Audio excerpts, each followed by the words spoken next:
Olá,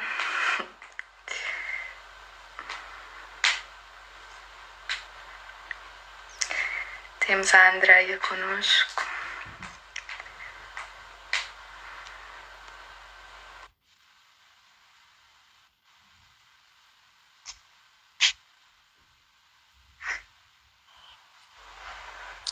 Olá!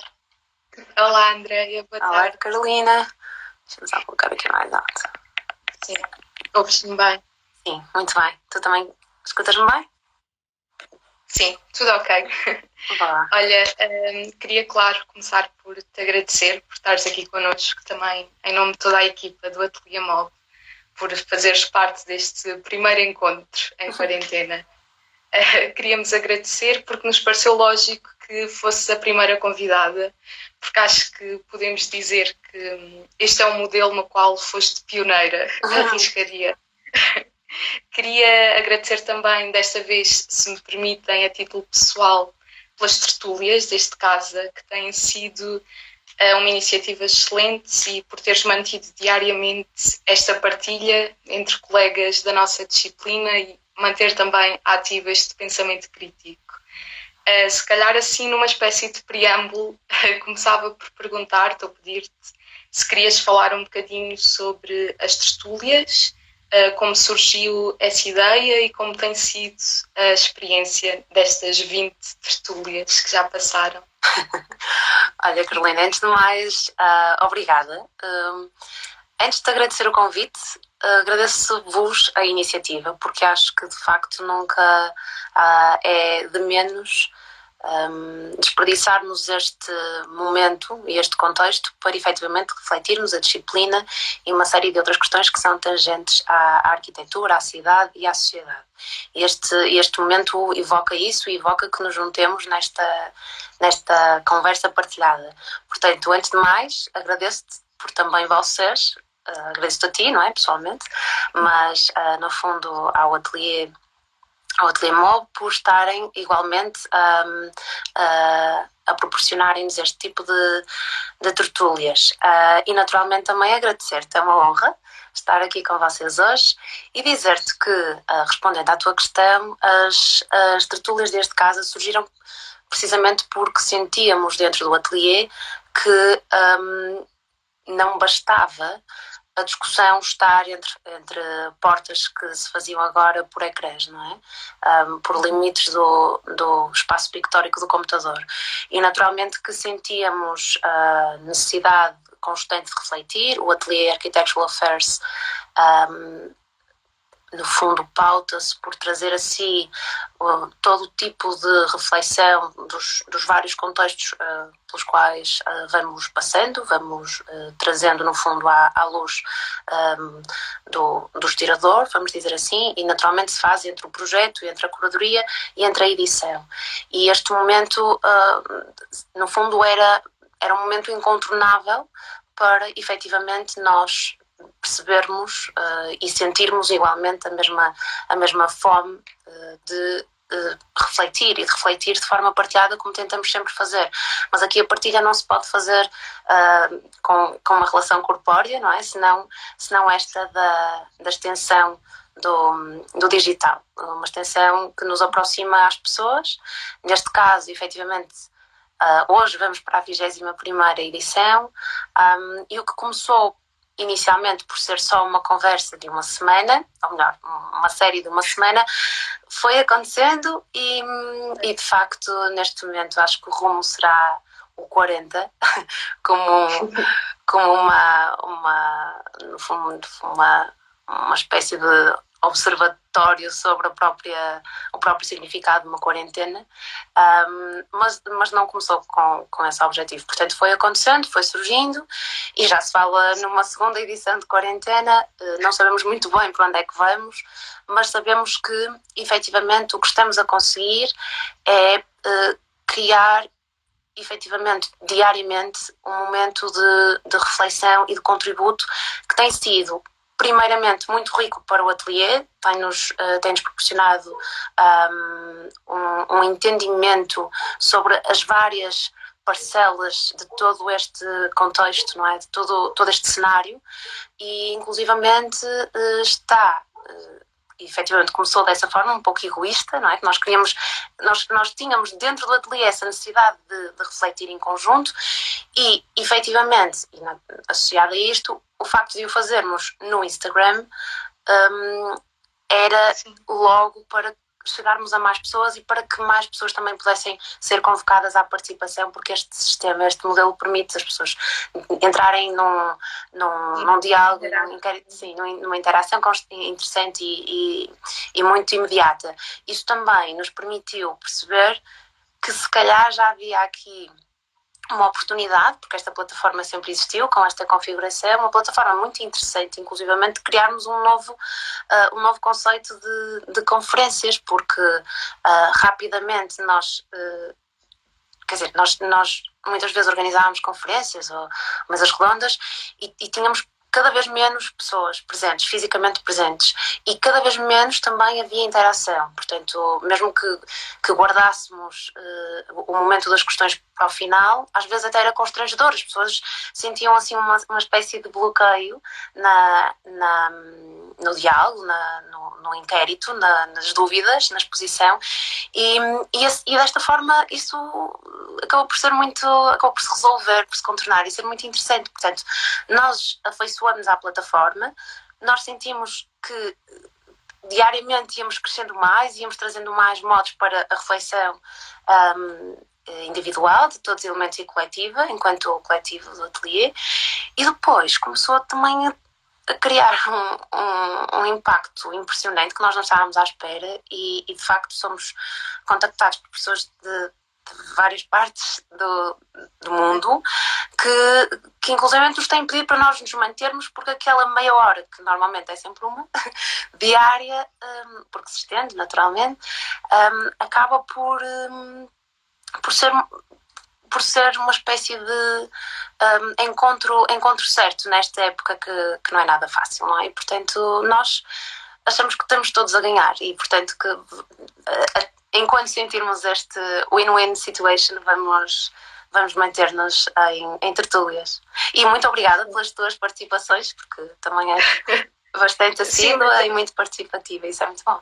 Mas é isso, porque há mesmo essa sensação de não temos aquele receio ou aquela vergonha de entrar na conversa, sentimos que é um momento de partilha entre todos e acho que isso tem sido muito positivo. Para arrancarmos, acho que podíamos começar a falar sobre casas, assim, o grande tema que todos temos pensado e refletido. Quando te convidámos, pedimos-te, tal como vamos pedir a todos os convidados, que nos enviasses uma referência que de alguma forma fizesse parte do teu imaginário deste tempo. Tu enviaste-nos uma ilustração de 1933, mas que de alguma forma ilustra uma situação muito próxima de algumas imagens e de alguns vídeos que nos têm chegado de todo o mundo, onde há uma certa ocupação inusitada do espaço doméstico, diria.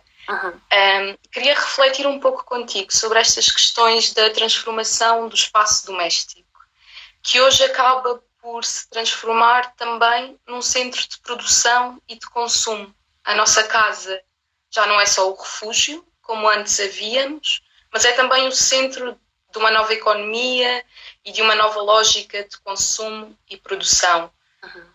Parece que erodimos as distâncias entre trabalho, lazer, ócio, tudo se passa e tudo se desenvolve comprimido no espaço da nossa casa.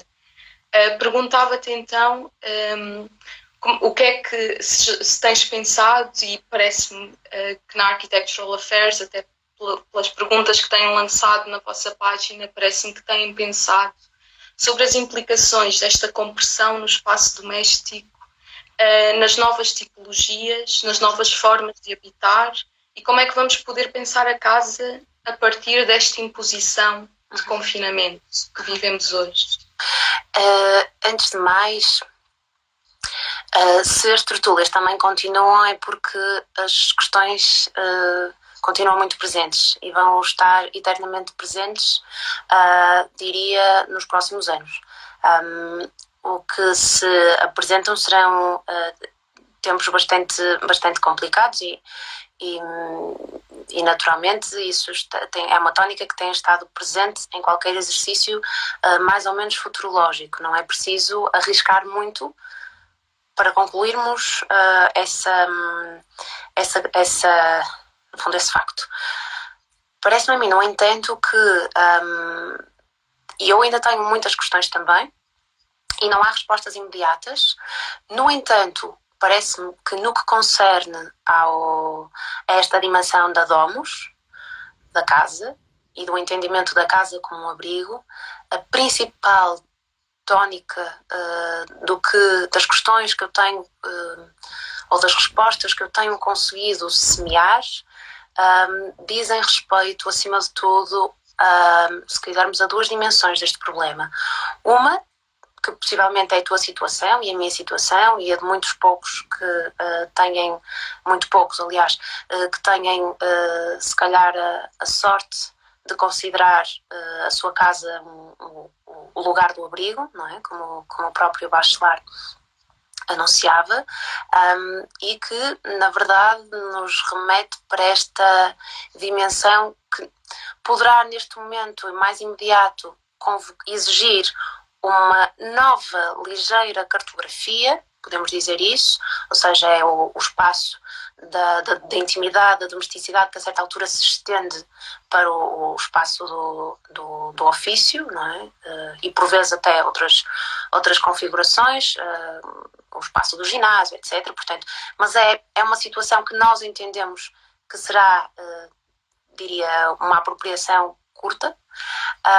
Naturalmente exigirá outro tipo de reflexões sobre as quais já lá irei mais à frente, mas ainda num contraponto desta situação mais imediata, porque há uma forma imediata de ver a questão, para mim, e há uma dimensão, há uma outra dimensão que diz respeito ao tempo, portanto ao pós-Covid, e isso precede outro tipo parece-me, de reflexões. Portanto, no imediato nós temos a nossa situação, portanto esta, diria, dos privilegiados, e depois temos naturalmente situações de uma grande parte da população a nível mundial que não tem casa e que está em campos de refugiados e que dorme numa rua e que dorme numa favela e que naturalmente não consegue, por via dessa mesma condição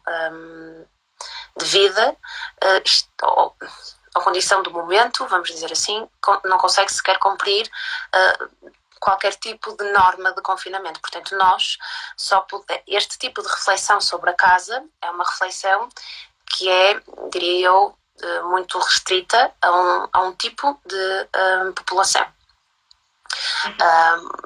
Quase poderíamos dizer que é um assunto quase burguês, que eu coloco, porque naturalmente ele traz a si, não é? Traz à luz das conversas exatamente essa outra dimensão, questões que têm que ver com o direito à habitação e que naturalmente também nos podem permitir algumas luzes do que nós teremos que trazer mais à frente para a tal dimensão pós-Covid.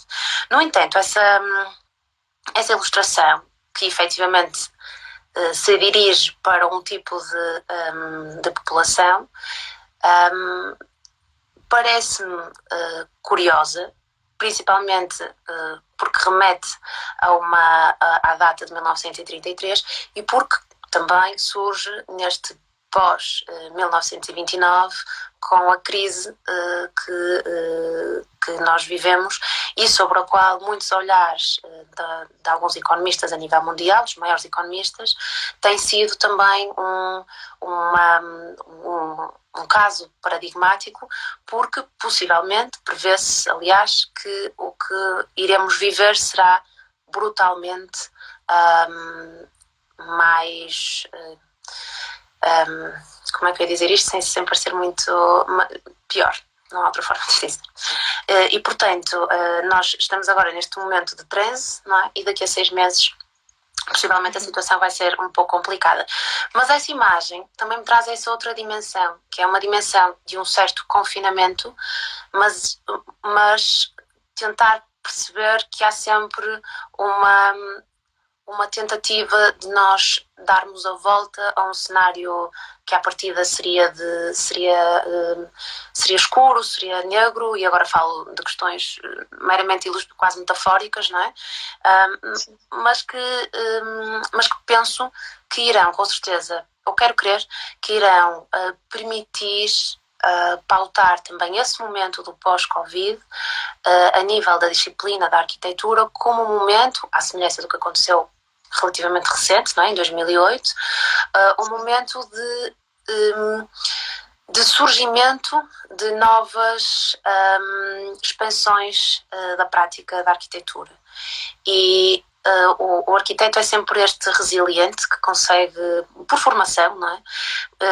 E eu acredito que o tipo de respostas que nós podemos dar não terão só que ver com esta questão mais da domesticidade e de alterações, se calhar porque a seguir a este caso virá possivelmente um outro vírus, se calhar mais derivado agora ao desfoque que houve na questão das alterações climáticas.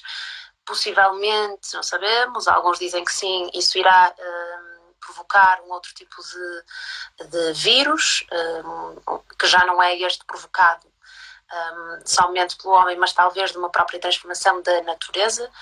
Não sabemos. Sabemos é que, segundo o que diz quem estuda, e atenção, que tudo isto já estava sinalizado, portanto nós não quisemos ouvir, os nossos, não é? Todos nós e os nossos políticos e tudo mais, e não falo dos políticos a nível nacional, falo de outro tipo de governanças mais corpóreas, efetivamente, que podem e que têm esta responsabilidade de dar aqui alguns sinais, e efetivamente nós fomos todos invadidos pelaquela TED Talk do Bill Gates, com todo tipo de sirenes a tocar, e ele foi um dos muitos que tocou a sirene, e efetivamente nós não escutamos, e neste momento cabe-nos a nós escutar aquelas que continuam a tocar e aquelas que neste momento se iniciaram, e portanto sobre essas e de todas as conversas que eu tenho tido e do que tenho aprendido com elas, eu diria que mais do que pensar agora no imediato nas nossas casas, porque elas continuo a achar que poderão sofrer uma alteração ou outra, mas quer dizer, nós temos ventilação cruzada, nós temos um teto resistente, nós temos espaço para o dormir, para o comer, para a comensalidade, para criar estas boxes mais que nos permitem a extensão então do home office, que agora se faz efetivamente com este ecrã, e que naturalmente terão todo o tipo de situações, ou proporcionar algum tipo de situações enganosas, como aqui alguém dizia, mas que são enganosas mais no sentido, parece-me a mim, elas são necessárias, é a única forma de nós continuarmos a manter aqui alguma relação efetivamente social, porque pedem-nos um isolamento físico, não é? A relação social nós temos de a manter, é fundamental até para a própria sanidade mental. Agora, efetivamente, é enganosa a vários níveis quando nós não conseguimos estabelecer toda uma outra panóplia incontornável às relações humanas, que é a dimensão do afeto, que é a dimensão do toque, que é a dimensão do gesto que alguém faz em reunião e a outra pessoa percebe, porque há um desconforto, porque há um conforto, porque há uma concordância, e tudo isto, quando existe um espaço de ecrã, torna-se não é animal, é muito mecanizado, e portanto penso eu que essa imagem também é muito interessante, porque traz a si uma tentativa de vislumbre de tábua de salvação de um pós, que poderá querer dizer continuar, de certa forma, aqui com algumas medidas, porque com certeza quando se abrirem as portas do verdadeiro espaço público, ele terá de ser julgo eu, vivenciado com algum peso e medida, e naturalmente o homem, enquanto espécie, sempre foi o que o distinguiu das outras espécies animais, não é? Esta capacidade de apreensão e de passar esse conhecimento de geração em geração. Portanto, isto não é uma situação totalmente nova à nossa espécie. Sempre houve capacidade de dar a volta à questão. Curiosamente, o arquiteto terá a possibilidade, inclusivamente, de, uma vez mais, ser convocado para ser, no fundo, incluído nas várias dimensões desta questão da disciplina, e que passa por, diria, várias escalas, não é? Do objeto e a da cidade, e ainda assim por repensar as várias tipologias da arquitetura. E eu penso que aquela que diz respeito à casa poderá ser só mais uma, mas seria mais no sentido efetivo do direito à habitação, porque todas as outras questões que estão intrínsecas à reflexão tipológica da arquitetura, eu penso que elas são urgentes refletir, e é urgente convocar o arquiteto aqui, não é? Porque o museu se calhar será um espaço diferente, o hospital passará a ser um espaço diferente, o espaço dos cuidados paliativos passará a ser um espaço diferente, e portanto há aqui uma série de reflexões que ainda necessitarão de muito tempo. Nós precisamos de perceber ainda quais são as necessidades. É quase o final de guerra, e ver quais foram os danos e agir. Mas eu penso que há estas duas dimensões. Há o imediato, e o arquiteto a pensar no imediato, e há o futuro. Mas o futuro pode ser iniciado já nesta tal convocação à reflexão. Sim, queria pegar aqui o Tiago Mota Saraiva, do Ateliê Mob, lembrou-nos, tal como tu disseste, que nem todos podem fazer este isolamento, este confinamento, e logo a seguir o Diogo Aguiar lembrava o direito à habitação e o direito à saúde, de que também falámos. E sobre este ponto queria também falar contigo, que muito se tem comentado com o facto de, e diria que não é surpresa, os arquitetos ficarem de fora de algumas discussões sociais e políticas neste momento. O exemplo dos hospitais de campanha que vão sendo montados sem a presença de um arquiteto. Estive a pensar um pouco e queria também lançar esta hipótese contigo e ouvir o que é que tu pensas sobre esta ausência do arquiteto nestes processos. Se ela poderá ser uma consequência de uma transformação e da imagem que o arquiteto passa à sociedade, em que a arquitetura é uma disciplina que gera produtos, que gera edifícios, que são passíveis de ser comercializados e geradores de valor para o mercado. E esta ideia do arquiteto como um produtor de bens que se dizem quase de luxo, esta ideia da arquitetura como mercadoria, se acaba por fazer com que os arquitetos sejam excluídos num tempo de crise. E de que forma é que poderíamos voltar a lutar por este direito à habitação e o entendimento da arquitetura como um direito e não como um luxo? Eu penso que, se calhar, vou ser chacinada pelo que vou dizer, mas eu acho que estes espaços permitem-nos partilhar estes devaneios e naturalmente há aqui algum fundamento porque temos todos refletido muito sobre isto. Há aqui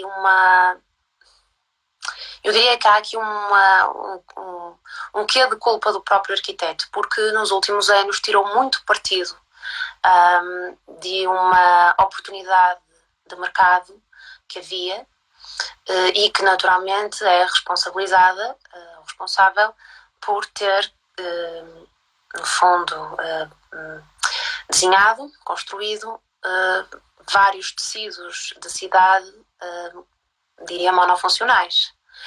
E portanto, estamos a falar de arquitetos que estamos a falar de arquitetos, estamos a falar do arquiteto. E aqui vamos pôr todos no mesmo barco, porque estamos todos no mesmo barco, porque estamos a falar sobre o defender o papel do arquiteto, portanto vamos falar como um todo e temos de nos unir efetivamente nesta discussão. E não interessa aqui estar a apontar dedos, porque a conversa, acho que isso não resolve absolutamente nada, nem contribui efetivamente para a discussão, mas é um facto que o arquiteto é o culpado de muitas vezes ser o considerado um elemento pouco necessário para a sociedade e pouco convocado para as questões de emergência, porque não quero crer que ele não tenha sido convocado. Quero crer que ele possa não ter mostrado muitas vezes as suas capacidades, lá está, da tal resiliência que nós mostramos em momentos depois de crise para nos reinventarmos e muitas vezes, se calhar, não o ter mostrado. E naturalmente nós sabemos que na nossa formação está toda esta diversidade e capacidade de dar respostas a vários tipos de encomendas, vários tipos de exercícios projetuais. Neste caso, por exemplo, nos hospitais de campanha que tu agora falas, eu penso que o arquiteto também, pela sua formação, poderá dizer que mais do que pensarmos ou contribuirmos para um desenho de um hospital de campanha, ou seja, uma vez mais estamos à procura da encomenda e estamos a dizer estamos aqui, eu acho que nós nos devemos juntar para perceber, mas o que é que vem a seguir? O que é que vem a seguir ao Covid? Não é, se calhar, 1/3 da população mundial com as sequelas do Covid? Será que nós temos hospitais suficientes ou espaços suficientes para cuidarmos de forma perene e não efêmera estas pessoas? Será que o nosso trabalho e a nossa formação não nos dá ferramentas para, em vez de estarmos a dizer no imediato nós fazemos hospitais de campanha, não, estamos a dizer mais do que fazemos hospitais de campanha, se calhar precisamos de construir hospitais de cariz efêmero, porque se calhar depois vamos ter muitas pessoas ligadas às máquinas, porque se calhar vamos ter muitas pessoas a fazer reabilitação durante anos, porque se calhar vamos ter muitas pessoas com problemas psíquicos profundos, portanto há toda uma mudança que vai daqui surgir e naturalmente o arquiteto tem a capacidade, não é, de se juntar ao médico e aos vários médicos, não é? E quando digo arquitetos digo as várias áreas da arquitetura, portanto não falo só, atenção, não é? Porque todas as disciplinas têm em si várias especialidades e naturalmente a pergunta foi feita no todo e por isso mesmo é que respondi no todo, mas naturalmente dentro de cada uma destes personagens que têm em base uma formação, depois têm na sua própria base várias subespecialidades e naturalmente isto tudo tem de se juntar a uma visão mais, efetivamente, o pensamento tem de ser o bem comum e não onde é que eu vou arranjar trabalho. Quer dizer, não pode ser só isto porque é redutor do assunto que está aqui em causa. Não é? E se nós efetivamente queremos fazer e queremos pensar futurologicamente, não é? Se queremos contribuir para a discussão e se queremos ajudar-nos uns aos outros e pensar o que é que vai ser a seguir, então temos de pensar neste momento o que é que vai acontecer a seguir, pensarmos de forma sustentável. O mesmo, não é? Ou seja, no paralelismo que eu fiz relativamente à questão, ao início da minha questão, o facto de nós termos pensado todos no imediatismo, portanto vamos receber, vamos ganhar dinheiro, vamos lucrar, vamos responder a esta necessidade do mercado, não estamos a pensar nas consequências, não é? E naturalmente há aqui muita construção que foi feita que é irreversível.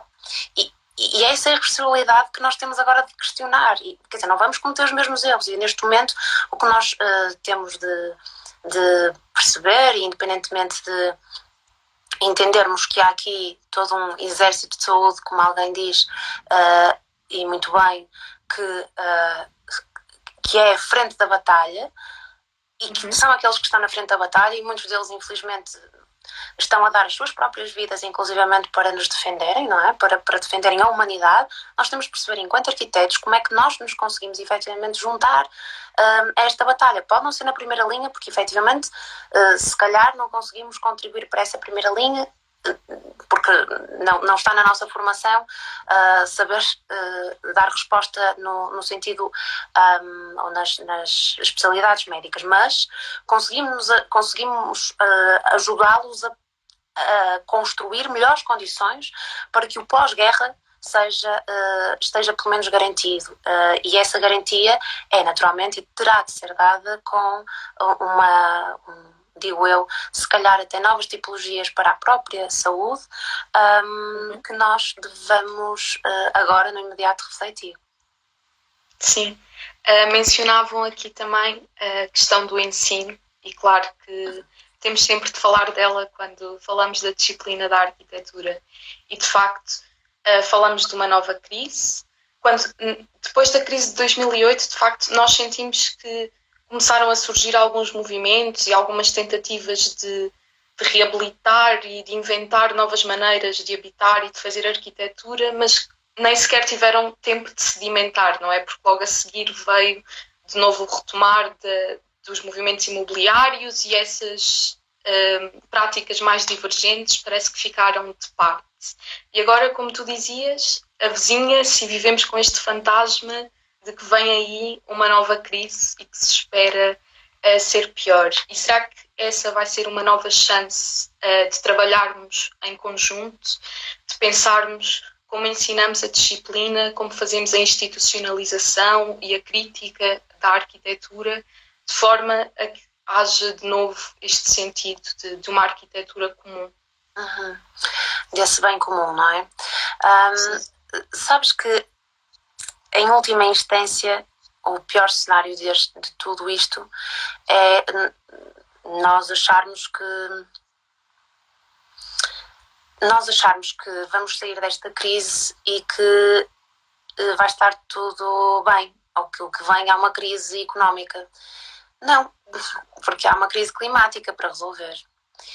E eu penso que nós simplesmente, e acho que deve ser mesmo entendido com toda a simplicidade, devemos entender que vai passar a ser uma condição humana, uma condição de sobrevivência, nós resolvermos as crises que temos para resolver e vamos ter de coabitar com elas, porque não vai ser só a questão, parece-me, económica. Nós vamos ter,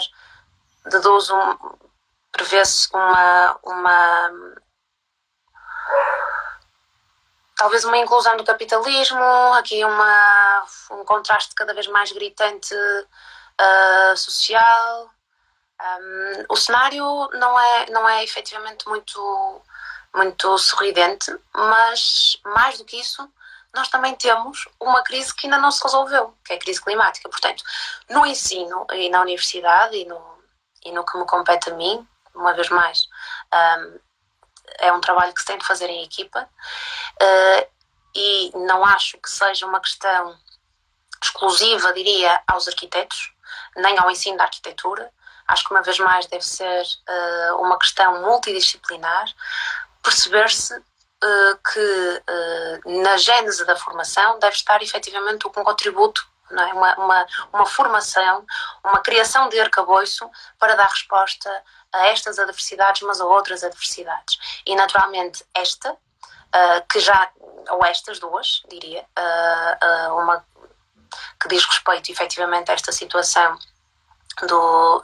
desta crise pandémica que estamos a viver, mas também à questão da crise climática, ambas com certeza já criam neste momento ou já devem ser trazidas para a sala de aula, uma sala que pode ser Zoom, ou que pode ser Skype, ou qualquer que seja a plataforma que se esteja a utilizar, mas naturalmente deve ser, julgo eu que deve ser convocada, precisamente porque nós somos responsáveis por formarmos aqueles que são ou que irão ser no futuro os responsáveis para dar as respostas às futuras crises, inclusivamente ao que restar destas, não é? E portanto, não há outro tipo de ensinamento que possamos dar ou de formação que possamos dar, senão efetivamente esta que é fruto destes tempos. Estamos sempre naturalmente a perceber também que esta experiência pode ser ou deve ser um ensinamento também, ou uma chamada de consciencialização para questões que nós também temos falado, questões que dizem respeito à empatia pelo outro. Muitas vezes, e aprendemos numa das conversas, que a empatia, eu disse apatia, mas era empatia, a empatia estava originalmente ou etimologicamente relacionada com uma relação, a minha relação com o objeto, portanto eu tenho empatia por um objeto, e se calhar isto é aquilo que mais descreve esta sociedade capitalista. E a empatia que aqui nós devemos evocar e para a qual devemos e que devemos trabalhar, inclusive dentro da própria sala de aula, é a empatia pelo outro. Essa poderá ser a questão da humanidade que acima de tudo é trabalhada, porque essa é a principal crise que nós, parece-me, iremos viver, iremos todos testemunhar, se cá estivermos para o fazer, vai ser efetivamente essa uma crise da humanidade, e é essa que nós devemos já começar a trazer para a sala de aula para percebermos que todos nós temos um papel de resposta ativo e participativo nesta sociedade. E, portanto, o papel do arquiteto é um papel que na sua gênese, na sua base, tem a reflexão, e na sala de aula deve ser convocada essa reflexão. Portanto, este confinamento, naturalmente, não é um confinamento normal. Nós estamos efetivamente fechados aqui em nossa casa. Os alunos também têm a sorte de ter cada um deles as suas próprias casas, ter acesso à internet, mas temos de perceber que somos uma pouquíssima parte destes lesados ou destas vítimas, mas somos vítimas que ainda assim são muito felizardas neste contexto. E, portanto, a nível da sala de aula, nós temos de facto de convocar diariamente incentivar este tipo de investigações para percebermos que, no fundo, tudo isto, a sala de aula, não é? Tudo isto é o tal panóptico, permite-nos observar todas as dimensões, todas as camadas, todos os layers de tudo o que vai acontecendo.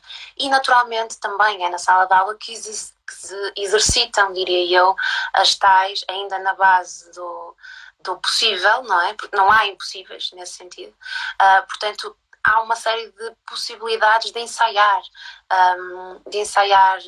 perspectivas, ensaiar imagéticas, imaginários, e, portanto, julgo que o nosso papel é efetivamente este, é convocar a reflexão acima de tudo, a consciencialização naturalmente, e depois ensaiar possíveis respostas para as várias dimensões dos problemas. E depois, naturalmente, por exemplo, eu dou o projeto a uma turma de primeiro ano, mas também dou uma disciplina ao quarto ano que tem que ver precisamente com manifestos e utopias.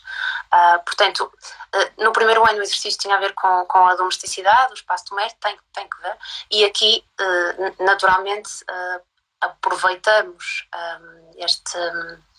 este momento para refletir de uma forma distinta o exercício, não é? De uma forma muito mais, se quisermos, muito mais íntima, que o próprio exercício da domesticidade convoca, mas aqui convoca de forma obrigatória. Então, se é obrigatório, vamos tirar o máximo, vamos explorar ao máximo, vamos exercitar esse espaço ao máximo, não é? O nosso corpo, comunidade medida, apropriarmos de várias formas, perceber como é que nós podemos repensar esta tipologia que, à partida, está bem resolvida para estas nossas necessidades, quando a casa era só a casa, mas neste sentido de ser a extensão e no sentido de se replicar a necessidade do momento vir a acontecer mais vezes, como é que o espaço poderá ser mutante para vários tipos ou para estes dois contextos, não é? E depois, naturalmente, a própria, no sentido do quarto ano, é um exercício muito mais que remete a outro tipo também de entendimento, que não tem que ver com... por acaso está associada à Domus também, mas já é no sentido do manifesto. Então aí sim haverá espaço para estender muito mais do que só a equação da tipologia. Naturalmente aí há outras dimensões do problema que são tangentes àquela questão das desigualdades que aqui falei, de algumas referências das habitações. Portanto é isto. Uma vez mais, soluções que são, ou melhor, que tiram partido de tirar partido é assim um pouco duro, mas que olham para o imediato e tentam canalizá-lo como uma camada importante e incontornável de reflexão no contexto de formação dos futuros responsáveis pelos projetos de arquitetura que nós naturalmente iremos habitar. Sim, sem dúvida, porque temos aqui uma série de documentários e o Pedro Vada, pareceu-me que quando tu falavas dos afetos, o Tiago Mota Saraiva falava de o receio do espirro do outro, o não olhar nos olhos, que todos nós temos sentido nas idas ao supermercado, por exemplo. E o Pedro Vada comentava que no Brasil estão a remarcar o Carnaval. Ou seja, de facto, essa dimensão do afeto parece continuar presente, não é? E é algo que o virtual e os ecrãs não nos dão. E o trabalho na escola e na universidade parece muito importante, porque exatamente quando a arquitetura se torna a coisa construída, não tem espaço para o erro, para a dúvida, para a incerteza, não é? Esse espaço não acontece num edifício. Sim. E o espaço da academia continua a ser o espaço do pensamento e destas novas formas de olhar. Mas precisamente porque muitas vezes a academia está associado a um exercício que é meramente académico, é que o trazer ou convocar o momento e o contexto real para a sala de aula é sempre a única forma possível que nós temos de estender a academia e estender o pensamento, não é? Confiná-lo a questões que não são só aquelas de regeus e de toda uma panóplia de regulamentações que pautam naturalmente depois a consecução, não é? A concretização dos projetos, mas neste caso, e a nível de primeiro ano e quarto ano, portanto não estamos a falar já do quinto nem portanto nem de uma conclusão de dissertação de mestrado, portanto estamos a falar ainda de um processo de formação, é a única forma de estarmos mais próximos efetivamente do concreto e do real. E muitas vezes, e naturalmente vou dizer-te, eu dou aulas em 3 instituições portanto, Guimarães, diria que é aqui, no contexto português, é uma cidade de pequena e média dimensão, mas a outra instituição em Portugal onde estou a lecionar este ano é a UBI, e onde, aliás, é a minha principal instituição, é lá que estou efetivamente afeta. E estamos a falar de uma universidade que se localiza na beira interior.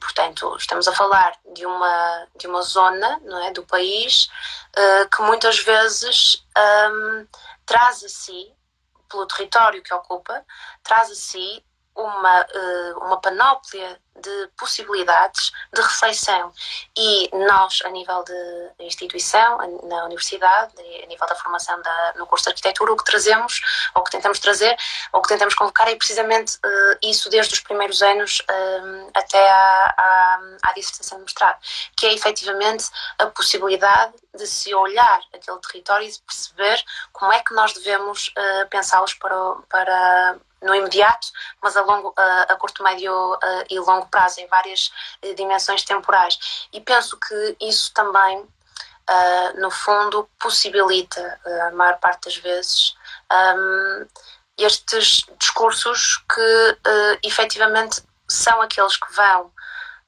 formatar ou reformatar estes cidadãos que são ou que irão ser efetivamente os responsáveis pelo amanhã, não é? E são estes exercícios reais que os tornam realistas e que os tornam efetivamente também, se calhar, mais pragmáticos e talvez mais resilientes. E, portanto, nós próprios, quando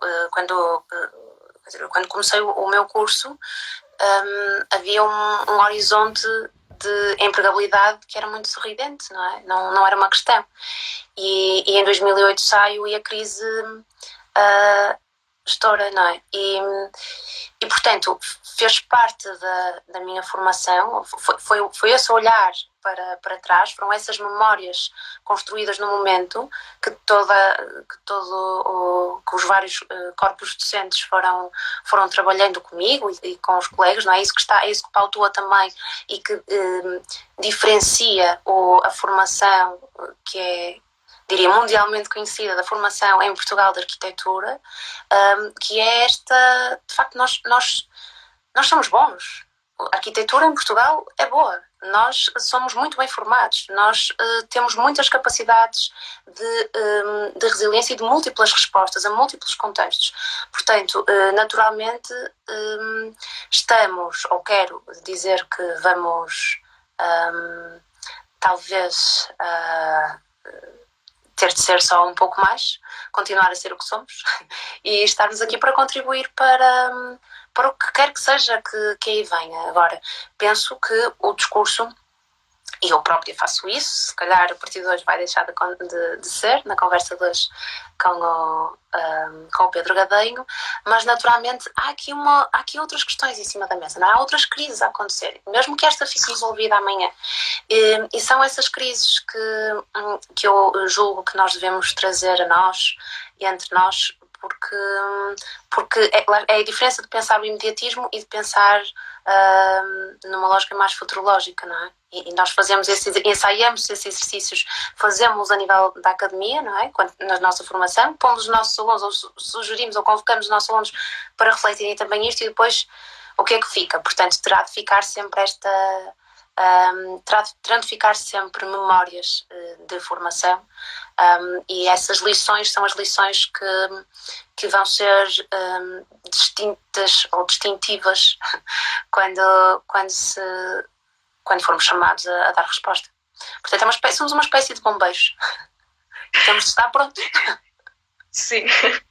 Obrigada, Andreia. Acho que é bom terminarmos neste tom também positivo e com alguma esperança.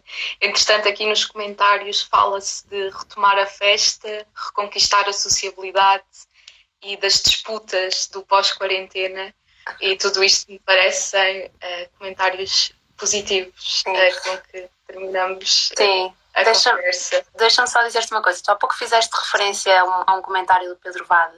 Vou seguir à Carnaval. Ele foi também nosso convidado e é muito importante isso. É muito importante nós percebermos que isto é um problema mundial e olharmos para a forma como outras culturas reagem face à crise e perceber o que é que nós podemos tirar de melhor disto tudo. E de facto, se o Pedro Vada é brasileiro, não é? Vive em São Paulo, e se nós olharmos para a forma como ele faz esse comentário, não é? Venha um carnaval a seguir, ou venha a festa, façam São João mais tarde, vai haver alho porro. Assim como, de certa forma, a imagem que eu trouxe evoca, não é? Vai haver sempre um sorriso para dar, vai haver sempre uma festa para fazer, vai haver sempre uma nova relação com o vizinho, uma nova forma de comunicar, com os poemas à janela, o que seja. Há sempre uma forma de afeto e há sempre formas de criar a tal dimensão da empatia que nós precisamos de forma urgente trabalhar, senão a crise vai ser efetivamente muito maior. Sim, obrigada, Andreia. E não se esqueçam que às 10 temos mais uma tertúlia deste casa, não é, Andreia? Deste casa. Pedro Gadenho, Pedro Gadenho, sim.